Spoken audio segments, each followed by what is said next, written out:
Hi, my name is Nadine, and I'm a nurse, and I'm also a human sex traffic survivor. And this is my daughter, Asha. And we want to talk a little bit about the MJ Foundation and how it's been such a big inspiration in our family's journey in telling my story about being a sex traffic survivor. I met Tamara during one of her workshops, and I was really ready to tell my story, but I just didn't know how, or I just didn't have the courage to come out finally. And I observed her in her workshop, and she made her guests feel such a sense of security. And at the end, she provided a platform for people to ask questions freely. And I contacted her, and I said, told her what I wanted to do.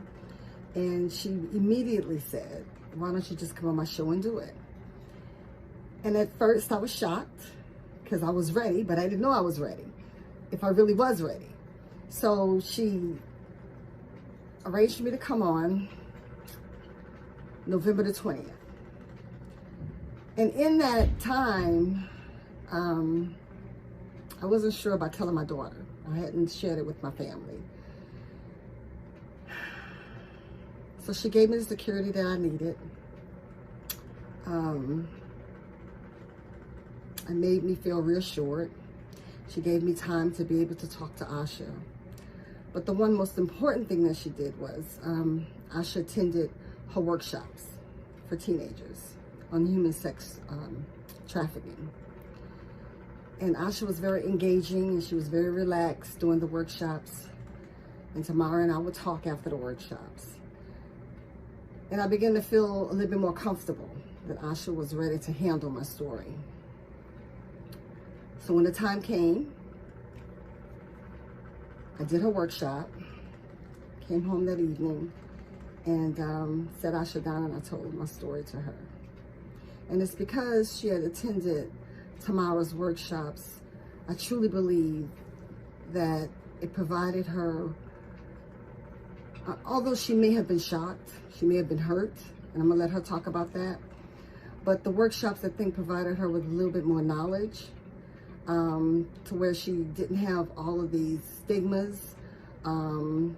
She knew what it entailed. She knew what it meant. And that was important to me.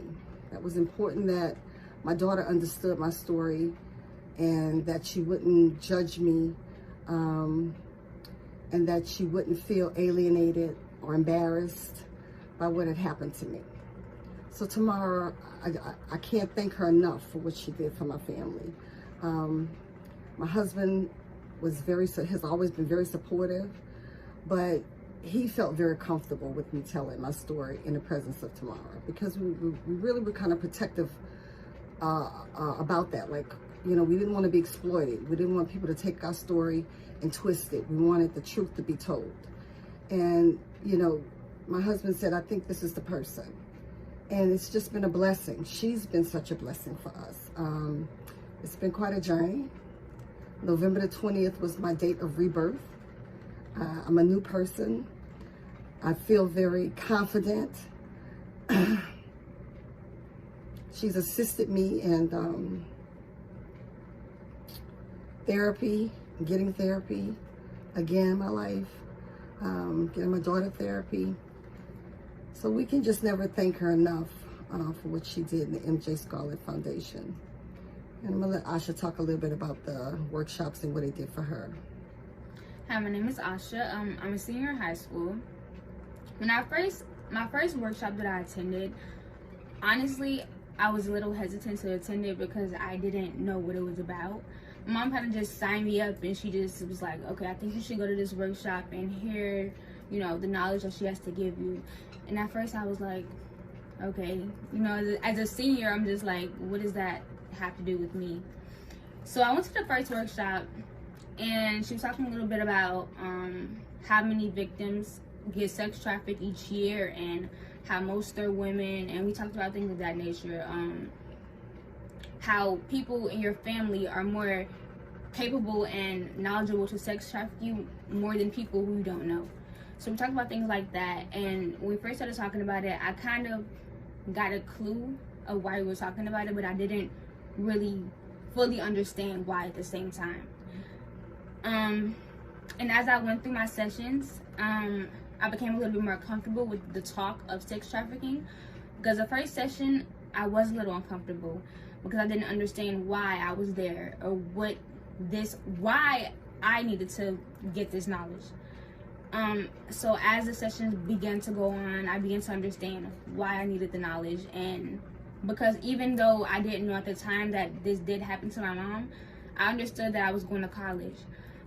Wherever I choose to go, whether that's Michigan, FSU, California, you can always be, vulnerable to that type of sex trafficking, whether it's with your friend or whether it's with the random guy that you meet. So I began to understand why I needed the knowledge, because I am going to college.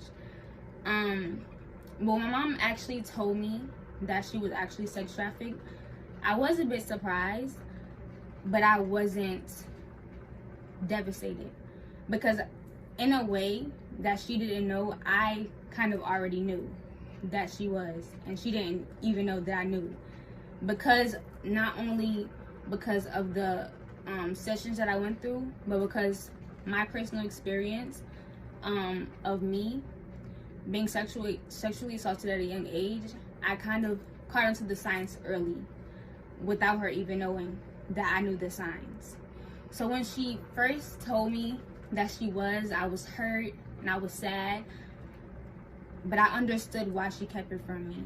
And I didn't have any bad feelings or anger towards her because she didn't tell me earlier, because I understood why you'd be scared to tell someone that you've been sex trafficked, because I was scared to tell her when I was sexually assaulted at a young age.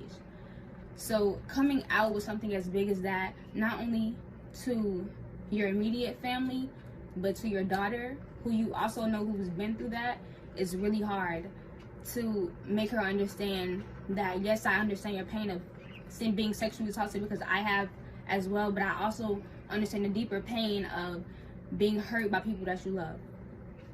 So that's what she was really trying to get across to me. That's the message that she was trying to relate to me. And it was hard for me to understand at first, but I understood why she hid it from me, or I'm not gonna say why she hid it, but while she was hesitant to tell me and my family, because it's a very touchy subject for her. Because it was close family, people that I knew, people that I was close with, people that I loved and trusted.